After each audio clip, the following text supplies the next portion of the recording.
നമസ്കാരം. ഈ പുഴയും കടന്ന് എന്ന പരമ്പരയുടെ എല്ലാ പ്രിയപ്പെട്ട പ്രേക്ഷകർക്കും മെട്രോ സ്റ്റാറിലേക്ക് സ്വാഗതം. വളരെ സങ്കടത്തിൽ പൊട്ടിക്കരയുകയാണ് കാവേരി. തന്റെ അച്ഛൻ മരിച്ചതല്ല, പകരം എന്റെ അച്ഛനെ ആ ചെന്നായ്ക്കൾ എല്ലാവരും കൂടി ചേർന്ന് കൊന്നതാണ് എന്നുള്ള സത്യം ഉൾക്കൊള്ളാൻ കാവേരിക്ക് സാധിച്ചിട്ടുണ്ടായിരുന്നില്ല. സ്വത്തുക്കൾക്ക് വേണ്ടിയിട്ട് പൈസ തട്ടിയെടുത്തത് മാത്രമായിരിക്കും ജയപാലൻ, അല്ലാതെ എന്റെ അച്ഛനെ കൊല്ലത്തക്ക വിധത്തിലുള്ള അത്രത്തോളം ഒരു ക്രൂരനൊന്നും അല്ല ജയപാലൻ എന്നായിരുന്നു കാവേരി വിചാരിച്ചിരുന്നത്. പക്ഷേ അതിനേക്കാൾ കൂടുതൽ വലിയൊരു ക്രൂരനാണ് ജയപാലൻ എന്ന ചെന്നായിയുടെ മുഖം മൂടി ഞാൻ വലിച്ചു കീറുമെന്നും അയാൾക്ക് വലിയൊരു തിരിച്ചടി കൊടുക്കും എന്ന വാശിയിലാണ് കാവേരി. തന്റെ അച്ഛന് വേണ്ടിയിട്ടുള്ള അവസാനത്തെ കണ്ണുനീരായിരിക്കും ഇത്. ഇനി അച്ഛനെ വേണ്ടിയിട്ട് ഞാൻ കരയുകയല്ല, പകരം അച്ഛന്റെ ജീവൻ എടുത്തവർക്ക് വേണ്ടിയിട്ട് ഞാൻ അവരെ കൊണ്ട് തന്നെ ഞാൻ കണക്ക് പറയിപ്പിക്കും എന്ന് കാവേരി ശബ്ദമെടുത്തു. ആ ഒരു വാശിയിൽ തന്നെയാണ് കാവേരി ജയപാലനെ കാണാനായിട്ട് പോയിരിക്കുന്നത്. ഇനി എന്തൊക്കെ സംഭവിക്കും എന്ന് നമുക്ക് നോക്കാം. മാത്രമല്ല, ഇനി എങ്ങനെയായിരിക്കും നിങ്ങളുടെ ജീവൻ രക്ഷിക്കാനായിട്ട് കാവേരി കുടുംബം ശ്രമിക്കാൻ പോകുന്നത്, എന്തൊക്കെ സംഭവിക്കുമെന്ന് നമുക്ക് നോക്കാം. അതിനു മുൻപ് ആദ്യമായിട്ടാണ് ഈ ചാനൽ കാണുന്നത് തീർച്ചയായും സബ്സ്ക്രൈബ് ചെയ്യുക. അപ്പോൾ ഞങ്ങൾ എടുത്ത പുതിയ സീരിയൽ റിവ്യൂ വീഡിയോസ് എല്ലാം നിങ്ങൾക്ക് ലഭിക്കുന്നതായിരിക്കും. ഭയങ്കര സങ്കടത്തിലാണ് കാവേരി ഇപ്പോഴുള്ളത്. അങ്ങനെ നേരെ ജയപാലന്റെ വീട്ടിലെത്തി. ജയപാലനാണെന്നുണ്ടെങ്കിൽ തന്റെ മകളുടെ കല്യാണ തിരക്കുകൾക്ക് ഭയങ്കര തിരക്കാണ്. തന്റെ മകൾക്ക് വേണ്ടിയിട്ട് തന്റെ മകളുടെ, അതായത് തന്റെ കുടുംബത്തിലെ ആദ്യത്തെ കല്യാണമാണ്. അപ്പൊ അത് നല്ല അതിഗംഭീരമാക്കണം എന്നാണ് ജയപാലൻ പറയുന്നത്. വലിയ ആളും ആരവങ്ങളും ഒക്കെ ആയിട്ട് ആർഭാടമായിട്ട് തന്നെ വിവാഹം നടത്തണമെന്ന് ജയപാലൻ പറയുന്നുണ്ട്. അപ്പോ രാഗിണിയുടെ വിവാഹത്തിന് വേണ്ടിയിട്ട് ഓരോ കാര്യങ്ങൾ വിളിച്ച് ഓരോന്ന് ഏർപ്പാടാക്കിക്കൊണ്ടിരിക്കുന്ന സമയത്താണ് ഒരു വണ്ടിയുടെ ശബ്ദം കേട്ടത്. പെട്ടെന്ന് തന്നെ അപ്പോ ജയപാലന്റെ ഭാര്യയോ വിശാലോ ഒന്നും തന്നെ അവിടെ ഇല്ല. ജയപാലനും രാഗിണിയും മാത്രമേ ഉണ്ടായിരുന്നുള്ളൂ. അപ്പൊ ജയപാലനും രാഗിണിയും കൂടി ഓരോ കാര്യങ്ങൾ പറഞ്ഞിട്ട് നിൽക്കുന്ന സമയത്താണ് കാവേരി എടോ എന്ന് വിളിച്ചുകൊണ്ട് ആ ഡോറ് ചവിട്ടി തുറന്ന് അകത്തേക്ക് കയറിയത്. എടോ എന്ന് ആര് വിളിക്കുന്നു എന്ന് പെട്ടെന്ന് തിരിഞ്ഞു നോക്കിയപ്പോ കാവേരി. അങ്ങനെ ദേഷ്യത്തോടു കൂടി കാവേരിയുടെ അടുത്തേക്ക് പാഞ്ഞെത്തിയ ജയപാലന്റെ ഷർട്ടിൽ പിടിച്ചിട്ട് കാവേരി ചോദിക്കുകയാണ്, താൻ ഇത്രത്തോളം ക്രൂരനാണെന്ന് ഞാൻ അറിഞ്ഞില്ലടോ എന്ന് കാവേരി ചോദിച്ചു. മാത്രമല്ല, കാവേരിയുടെ ദേഹത്ത് കാവേരിയെ അടിക്കാനായിട്ട് ജയപാലൻ കയ്യോങ്ങിയപ്പോ തിരിച്ച് അതേ കൈകൊണ്ട് തന്നെ ജയപാലനെ അടിക്കാനായിട്ട് കാവേരി കയ്യോങ്ങി. അങ്ങനെ ഭയങ്കര ഒരു തർക്കങ്ങളായി. ഇതിനിടയിൽ തന്റെ അച്ഛനെ എടോന്നൊക്കെ വിളിച്ച് തന്റെ അച്ഛനെ മോശം പറഞ്ഞ കാവേരി അടിക്കാനായിട്ട് വന്ന രാഗിണിയെ പിടിച്ചു തള്ളി മാറ്റിയിട്ട് കാവേരി പറയുകയാണ്, താൻ ഇത്രത്തോളം ക്രൂരനാണെന്ന് ഞാൻ അറിഞ്ഞില്ല. പൈസ മോഹിച്ച് പൈസ തട്ടിയെടുത്തു എന്ന് മാത്രമാണ് ഞാൻ വിചാരിച്ചിരുന്നത്. പകരം തന്റെ അച്ഛനെ കൊന്നു കളയാനായിട്ട് താൻ ശ്രമിച്ചു എന്ന് ഞാൻ ഒരിക്കലും വിചാരിച്ചിരുന്നില്ല. എന്റെ അച്ഛനെ കൊന്നു കളഞ്ഞതാണല്ലേ താൻ, ഇത്രത്തോളം ക്രൂരനായി പോയല്ലോടോ എന്നൊക്കെ പറഞ്ഞിട്ട് കാവേരി ദേഷ്യപ്പെടുകയാണ്. അപ്പൊ വീണ്ടും രാഗിണി തന്റെ കാവേരിയുടെ അടുത്തേക്ക് പാഞ്ഞെത്തിയപ്പോ കയ്യിലിരുന്ന കാവേരി ഒരു സ്ക്രൂ ഡ്രൈവർ കൂടി എടുത്തുകൊണ്ടാണ് വന്നത്. അത് രാഗിണിയുടെ നേർക്ക് നീട്ടിയിട്ട് ജയപാലന്റെ കഴുത്തിൽ വെച്ചു. ഒരു അടി അനങ്ങിക്കഴിഞ്ഞ ഞാൻ തന്നെ കൊന്നുകളയും. പക്ഷേ താൻ പേടിക്കണ്ട, ഞാൻ തന്നെ കൊല്ലാനൊന്നും പോകുന്നില്ല. കാരണം താൻ എന്റെ അച്ഛനോട് ചെയ്ത ക്രൂരതകൾക്ക് ഞാൻ തന്നെ കൊന്നു കഴിഞ്ഞാൽ പിന്നെ ഞാൻ പോയി ജയിലിൽ കിടക്കേണ്ടി വരും. പകരം താൻ ചെയ്ത ക്രൂരതകളെല്ലാം തന്നെ താൻ തന്നെ എണ്ണി പറഞ്ഞ് തന്നെ ഞാൻ ജയിലിൽ കയറ്റും. താൻ ചെയ്ത തെറ്റുകൾക്കുള്ള ശിക്ഷ തനിക്ക് ഞാൻ തരുമടോ എന്നൊക്കെ പറഞ്ഞിട്ട് കാവേരി ഭയങ്കരമായിട്ട് ദേഷ്യപ്പെട്ടു. എന്നിട്ട് പറയുകയാണ്, ഇത് ഇപ്പോ എന്റെ അച്ഛന്റെ കയ്യിൽ നിന്നും തട്ടിയെടുത്ത പൈസ 3 ദിവസത്തിനുള്ളില് താൻ അവിടെ വീട്ടിൽ കൊണ്ട് തന്നില്ല എന്നുണ്ടെങ്കിൽ പിന്നെ എന്ത് സംഭവിക്കുമെന്ന് എനിക്ക് പറയാൻ പറ്റത്തില്ല എന്നൊക്കെ പറഞ്ഞിട്ട് കാവേരി വലിയ വെല്ലുവിളിയൊക്കെ നടത്തിയിട്ടാണ് പോയത്. ഇതൊക്കെ കണ്ടപ്പോ രാഗിണി പിന്നാലെ കാവേരി ഉപദ്രവിക്കാൻ പോയെങ്കിലും ജയപാലൻ തടഞ്ഞു. വലിയ പ്രശ്നങ്ങളാണ് അവിടെ ഉണ്ടായത്, വലിയ തർക്കങ്ങളാണ് ഉണ്ടായത്. അപ്പോ രാഗിണി പറഞ്ഞത്, അച്ഛൻ എന്താ അവളെ വെറുതെ വിട്ടത്, എന്തിനാ അച്ഛൻ ഇങ്ങനെ എന്നെ തടഞ്ഞത്, എന്തിനാ അവളെ ഞാൻ വെട്ടോത്തി എടുത്തോണ്ട് വരാച്ച, അവളെ ഇപ്പൊ തന്നെ വെട്ടി കൊല്ലണം, ഇപ്പൊ തന്നെ കഷ്ണാക്കണം എന്നൊക്കെ പറഞ്ഞ് കാവേരിയെ കുറിച്ച് രാഗിണി ഒരുപാട് മോശമായിട്ട് പറയുന്നുണ്ട്. അപ്പൊ പെട്ടെന്നുള്ള രാഗിണിയുടെ ഒരു മാറ്റത്തില് ഞെട്ടി നിൽക്കുന്ന സമയത്താണ് ജയപാലൻ പറയുന്നത്, അച്ഛൻ ശ്രദ്ധിച്ചോ, 3 ദിവസം എന്നാണ് അവള് പറഞ്ഞത്.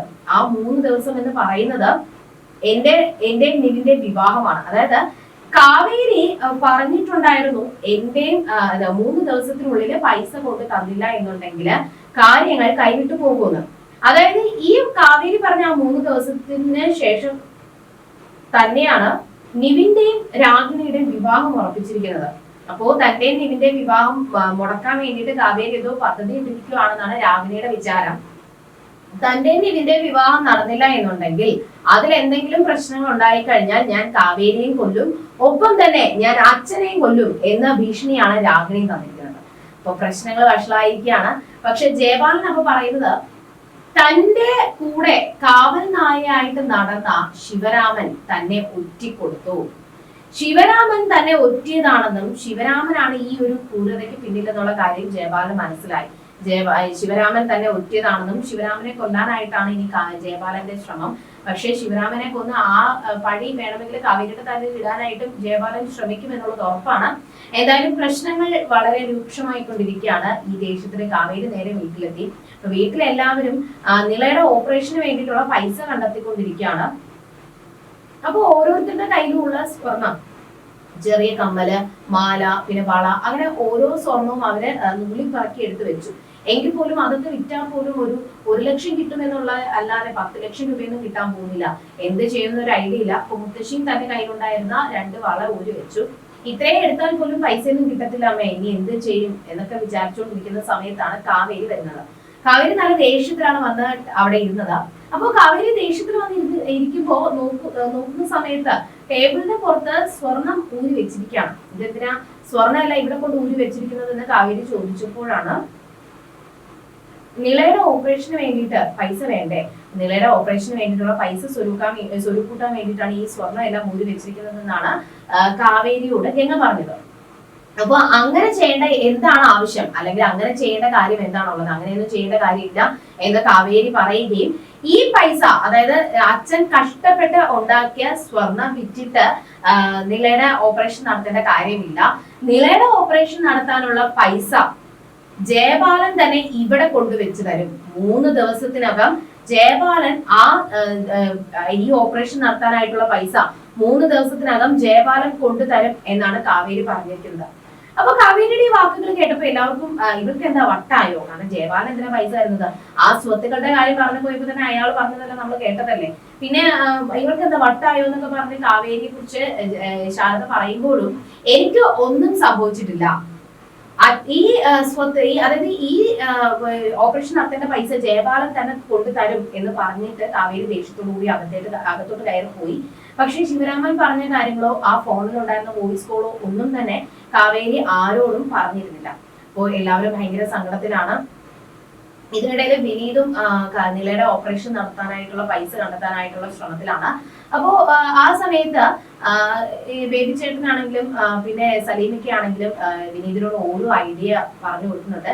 ഇതിനിടയിലാണ് ബേബി ചേട്ടൻ പറയുന്നത്, ഇവിടെ ഓർഫനേജിൽ വന്ന സ്കൂളിലെ അവിടുത്തെ കുട്ടികൾക്ക് യൂണിഫോം തയ്ക്കാനായിട്ട് ഒരു ഓർഡർ നമുക്ക് പിടിച്ചു തരാം, അങ്ങനെയാണെങ്കിൽ ഒരു 25,000 രൂപ വരെ കിട്ടും എന്ന് പറയുന്നുണ്ട്. 25,000 രൂപ കിട്ടിക്കഴിഞ്ഞാൽ ബാക്കി നമ്മൾ കണ്ടെത്തിയാൽ മതിയല്ലോ എന്ന ഒരു ചിന്തയിലായിരുന്നു വിനീത്. ഇതിനിടയിൽ നിവിൻ അവിടേക്ക് വന്നു. നിവിനെ കണ്ട ഉടനെ തന്നെ വിനീതിന് ദേഷ്യം വന്നു. വിനീത് ഭയങ്കരമായിട്ട് ദേഷ്യപ്പെട്ടു. നീ എന്തിനാണ് ഇവിടെ കയറി വന്നത്, നിന്നോട് ആര് ഇവിടേക്ക് വരാൻ പറഞ്ഞു എന്ന് പറഞ്ഞ് വിനീത് ദേഷ്യപ്പെട്ടു. അപ്പോ ഓൾറെഡി നിവിൻ വരുന്ന സമയത്ത് ബേബി ചേട്ടൻ നിവിനെ കണ്ടിട്ടുണ്ടായിരുന്നു, അതായത് കടയ്ക്ക് പുറത്ത് വെച്ച് നിവിനെ കണ്ടിട്ടുണ്ടായിരുന്നു. അപ്പോ നിലയുടെ ഓപ്പറേഷന് വേണ്ടിയിട്ട് 10 ലക്ഷം രൂപ വേണമെന്നും ആ പൈസയ്ക്ക് വേണ്ടിയിട്ടുള്ള നെട്ടോട്ടത്തിലാണെന്നും പറഞ്ഞു. അപ്പൊ ഇതൊക്കെ കേട്ടപ്പോ നിവിൻ സഹായിക്കാം എന്നുള്ള രീതിയിലാണ് വിനീതിന്റെ അടുത്തേക്ക് ചെന്നത്. 10 ലക്ഷം രൂപ ഞാൻ നിങ്ങൾക്ക് തരാം, നീ ഇപ്പോ നമ്മളെ നിലയ്ക്ക് വേണ്ടിയിട്ടല്ലേ, അപ്പൊ 10 ലക്ഷം രൂപ ഞാൻ തരാമെന്നും നിനക്ക് ആ പൈസ തന്നില്ലെങ്കിലും കുഴപ്പമില്ല, അഥവാ നിനക്ക് അഭിമാന പ്രശ്നമുണ്ടെങ്കിൽ ആ പൈസ കുറേശ്ശെ എനിക്ക് പൈസ കിട്ടുമ്പോ കടായിട്ട് ആ പൈസ വീട്ടിയാൽ മതിയെന്ന് നിവിൻ പറഞ്ഞു. പക്ഷേ അതൊന്നും കേൾക്കാൻ വിനീത് തയ്യാറായില്ല. നിന്റെ സ്വത്തുക്കൾ എത്രത്തോളം ഇവിടെ കൊണ്ട് കുമിഞ്ചു കൂട്ടി വെച്ചാലും അതിൽ നിന്ന് നയാ പൈസ പോലും എനിക്ക് വേണ്ട. ഇനിയിപ്പോ നിലയുടെ ഓപ്പറേഷന് വേണ്ടിയിട്ട് ഇപ്പോ എന്റെ കിഡ്നി വിൽക്കാൻ തയ്യാറാണ്, ഞാൻ എന്റെ കിഡ്നി പോലും ഞാൻ വിൽക്കാൻ തയ്യാറാണ്, അല്ലാതെ ഞങ്ങൾ എന്തെങ്കിലും രീതിയിൽ ഞങ്ങളെ പൈസ കണ്ടെത്തിക്കോളൂ, അല്ലാതെ നീ അതിൽ ഇടപെടേണ്ട കാര്യമില്ല. നീളം ഞങ്ങളുടേത് മാത്രമാണ്, അല്ലാതെ നിന്റേതല്ല, നീ ഇതില് ആരുമല്ല എന്ന് വിനീത് പറഞ്ഞു. മാത്രമല്ല നിവിനെ അവിടെ ഇറക്കി വിടുകയും ചെയ്തു. നിവിൻ ഭയങ്കര സങ്കടത്തിലാണ്. തന്റെ ഏറ്റവും അടുത്ത സുഹൃത്തായ വിനീതിനെ പിരിയേണ്ടി വരുന്ന സങ്കടത്തിലാണ് നിവിൻ. കാരണം തന്റെ കാര്യങ്ങളെല്ലാം തന്നെ വിനീതിനോട് പറഞ്ഞിട്ടും വിനീതിന് അത് വിശ്വസിക്കാൻ പറ്റുന്നില്ലല്ലോ എന്നുള്ള ഒരു സങ്കടത്തിലാണ് നിവിൻ. ഈ ഒരു സംഭവങ്ങൾ കഴിഞ്ഞു. പക്ഷെ ഇപ്പോഴും നിലയെ സന്തോഷിപ്പിക്കാനായിട്ടും അവളെ അവൾക്ക് അസുഖമാണ് എന്ന കാര്യം അവൾ അറിയാതിരിക്കാൻ വേണ്ടിയിട്ടൊക്കെ യമുനയാണെങ്കിലും കാവേരി ആണെങ്കിലും ഗംഗയാണെങ്കിലും ഒരുപാട് ശ്രമിക്കുന്നുണ്ട്. അവർ ഓരോ കഥകൾ പറയുകയും തമാശ പറയുകയും പൊട്ടിച്ചിരിക്കുകയും ഒക്കെ ചെയ്യുന്നത് കണ്ടപ്പോൾ ശാരദയ്ക്ക് നല്ല സങ്കടമായിരിക്കുകയാണ്. ശാരദ നല്ല സങ്കടത്തിലാണ്. എന്തായാലും ഇന്നത്തെ എപ്പിസോഡ് അവസാനിക്കുമ്പോൾ ഇനി എന്തൊക്കെയായിട്ട് സംഭവിക്കാൻ പോകുന്നത്? ഭയങ്കര ഒരു ടെൻഷനിലാണ് ഇപ്പോ കാവേരി ആണെങ്കിൽ എല്ലാവരും ശാരദയെ ആശ്വസിപ്പിക്കുന്നുണ്ട്. ഒപ്പം തന്നെ നിലയെ ആശ്വസിപ്പിക്കുകയാണ്. എന്നാൽ പിറ്റേ ദിവസം രാവിലെ തന്നെ എന്തായാലും ശാരദ ഒരു കടുത്ത തീരുമാനം എടുത്തു. എന്തായാലും നിലയുടെ ഓപ്പറേഷന് വേണ്ടിയിട്ട് നമ്മൾ തിരുവനന്തപുരത്തേക്ക് കുറച്ച് ദിവസം പോയി താമസിക്കേണ്ടി വരും. അവിടെ താമസിച്ച് കാര്യങ്ങൾ നോക്കിയാലേ പറ്റത്തുള്ളൂ. അങ്ങനെയാണെങ്കിൽ പിന്നെ നമുക്ക് എല്ലാവർക്കും കൂടി തിരുവനന്തപുരത്തേക്ക് താമസം മാറിയാൽ എങ്ങനെയിരിക്കും? തിരുവനന്തപുരത്തേക്ക് താമസം മാറിയാൽ നല്ലതല്ലേ എന്നാണ് ശാരദയെ പറയുന്നത്. അങ്ങനെ എല്ലാവരും കൂടി ഈ വീട് വിട്ട്, അതായത് സ്നേഹതീരം, അരവിന്ദന്റെ വിയർപ്പൊഴുക്കി അത്രത്തോളം കഷ്ടപ്പെട്ടുണ്ടാക്കിയ സ്നേഹതീരം വിട്ട് അവര് നേരെ തിരുവനന്തപുരത്തേക്ക് താമസം മാറി പോവുകയാണ്.